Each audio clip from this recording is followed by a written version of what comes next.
down to undetectable levels, Okay. the chances of that person transmitting HIV is slim and none.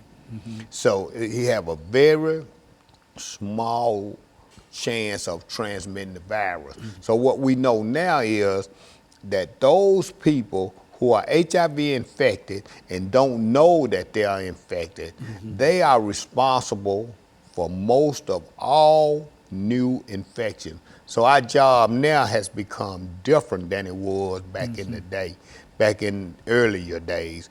Our job now is to find people who are HIV positive and don't know that they're positive and get them into treatment. Also, the second part of that is to find people who are HIV positive, know that they're positive, but for some unknown reason, they have fallen through the cracks or they have fallen out of medical care, and get those people back into medical care where their viral load can be reduced, where they won't be transmitting the virus to other people. So that's our job now. And so that's a much more difficult job now, because what you have to do is to find folks who don't know that they have. And how do you go about finding folks who might be susceptible to this disease but don't know that they have it? Okay. I mean, what's that process? This is what we do. We try to have our HIV prevention efforts targeted toward people who are at a high risk for HIV infection. And I don't want to seem like I'm pointing a finger at nobody, but we know that there are certain populations of people who are at a higher risk than other populations. For example, men who have sex with men, they are at a higher risk than heterosexual men. We know that black women are getting infected at a higher rate than other populations of people. So we start trying to target our prevention efforts at those populations of people who we know are at a high risk.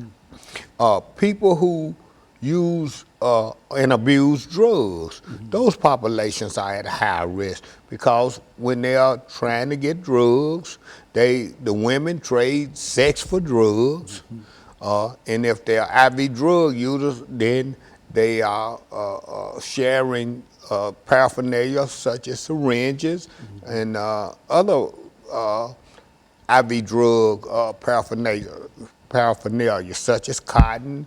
I mean, they sharing the cooker that they cook the dope up in. So, and even people who smoke crack, the crack pipes is a mode of transmission, because they use those pipes to the point that they break, and so now they got a piece of, cause you know they're glass. So now they putting broken glass to their mouth. The glass can be extremely hot, burning their lips, putting blisters on their lips.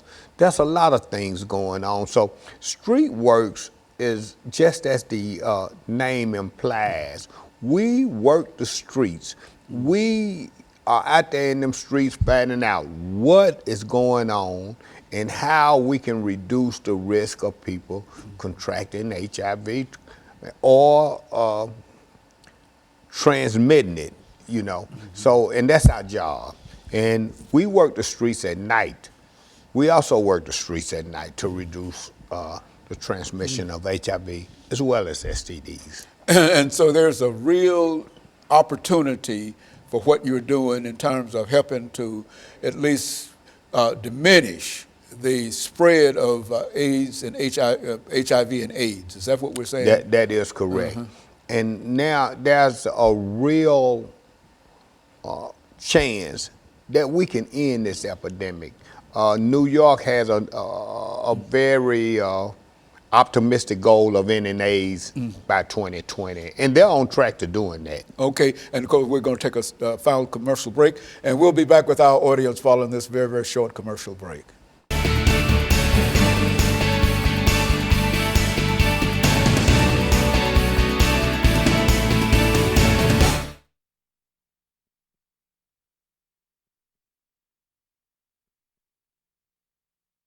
Minutes to do it, and that'll be it. Okay? All right. Yeah, I think I like the way this is going. This is the Okay, information. good. It's the same information, but it's the information that, well, I put this same information on my YouTube channel. I mean, Yeah. it's all you're still out there doing the same early 1890s show, but Yeah. I don't think much has changed in reference to that. I mean, you still, you know. Well, they've come. I mean, the medication regimens has gotten much better. You know, back in the day, people were taking 30 and 40 pills. They down to one pill once a day now. One pill once a day. So they done came up with a lot of different things. And like I say, now, if a person can get down to undetectable, in which most people are, if they're in medical, if they following their medical regimen and they adhering to it. And so New York think it might be able to end. They on track to end track in 2020 what now? 2020. 2020? That's less than 5 years from now. So they've got a very, very active program. You want to talk about that? And We could talk.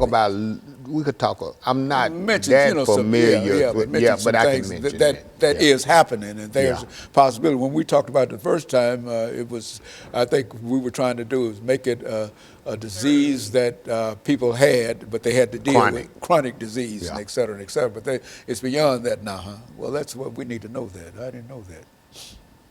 So we've got 10 minutes, so let's give them as much information as you possibly can. And this is the last 10 minutes that I have for today.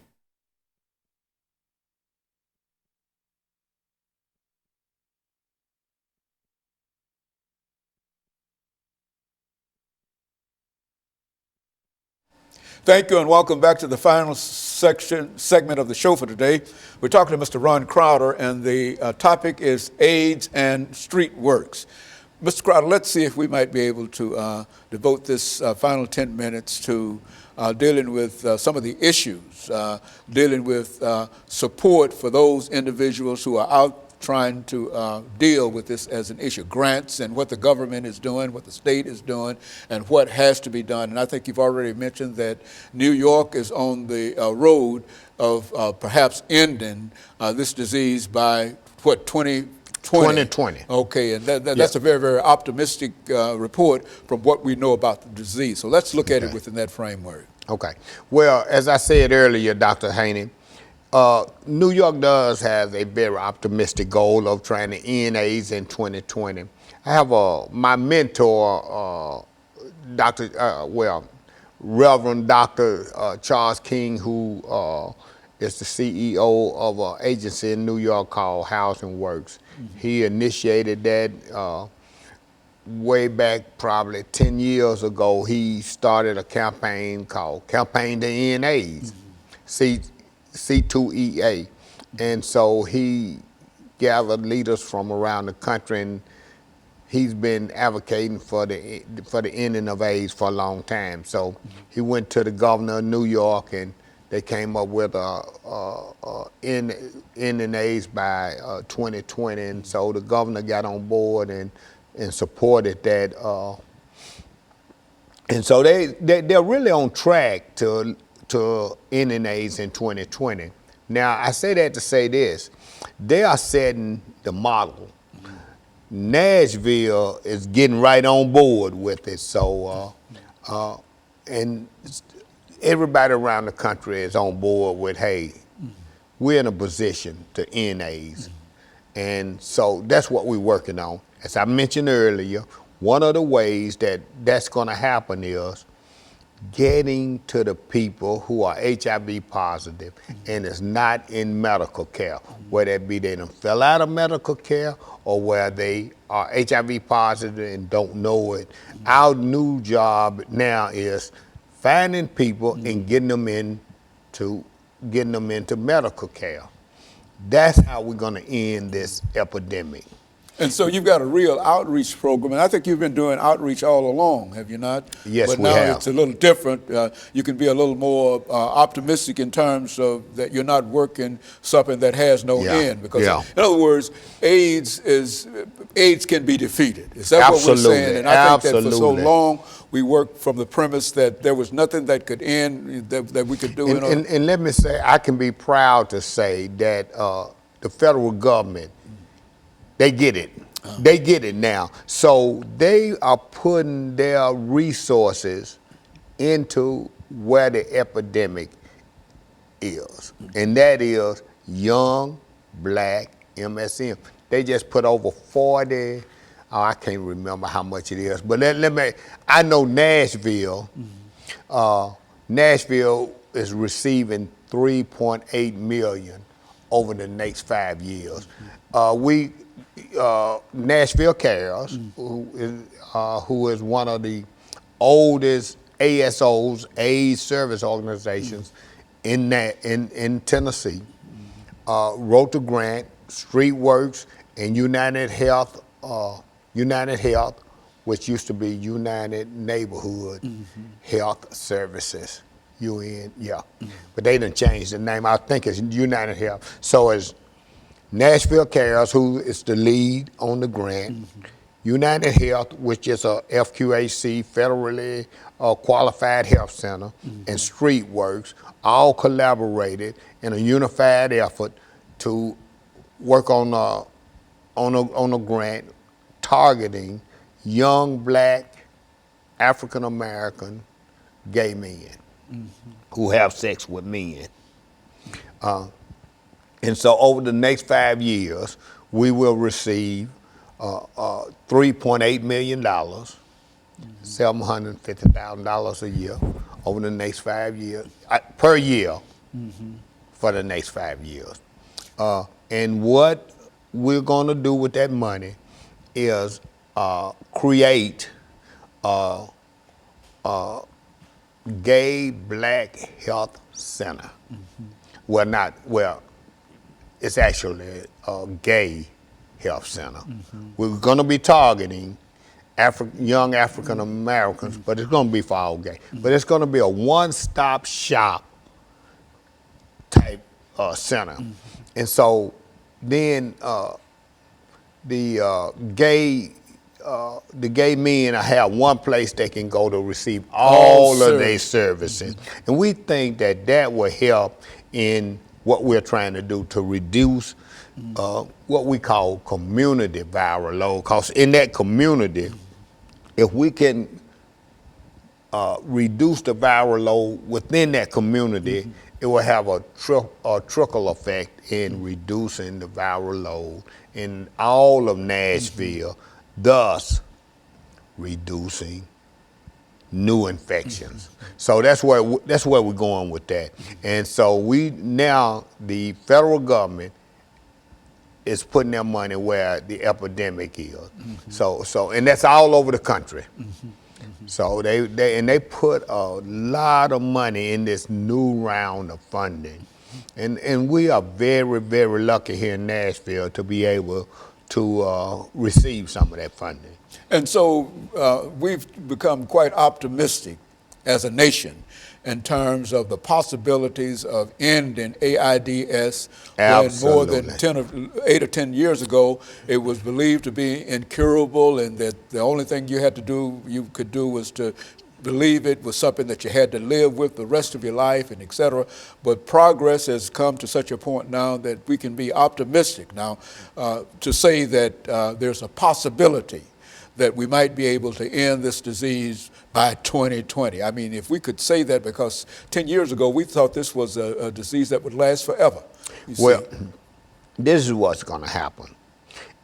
When we say end it by 2020, what we're saying is by 2020, the new infection rate will be very small, and then the people who have it will have to, I mean, it'll still be around because small and manageable. Yeah, because those people who have it, they got to live out their life.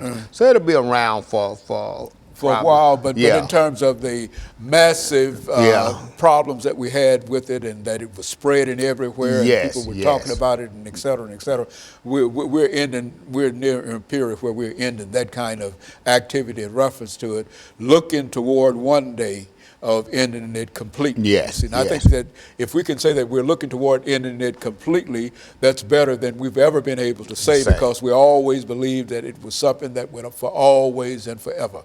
Yeah, I say 5 years ago, we was looking at it as a chronic disease, just like diabetes, which is it still is a chronic disease for the people who have it.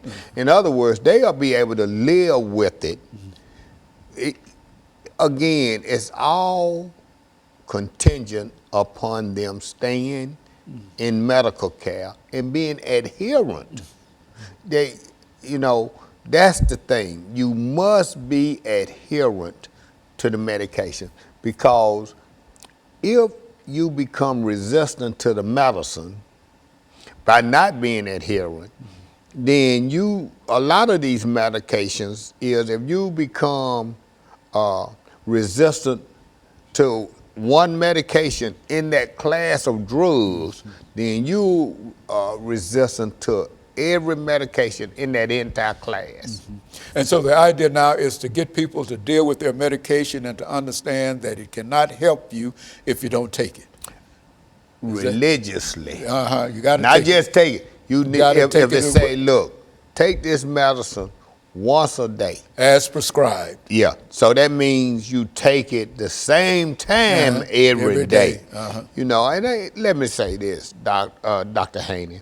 We know that even a doctor can't take medicine, because they done some studies on some doctors, and they were no more adherent than the ordinary Joe Blow. Mr. Crowder, let me thank you for bringing that excellent information by, and let me encourage our audience to tune in again next week for another informative edition of Comments. Thank you and good morning.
A barefoot DNA drama.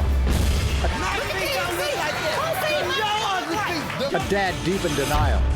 Psychic told us we were going to have a baby and it wasn't going to be mine. And a bilingual baby. He looked you in the eye and says, "Que paso?" Today's Maury stories will blow your mind. 51-year-old Michael denies 29-year-old Jennifer's baby. He believes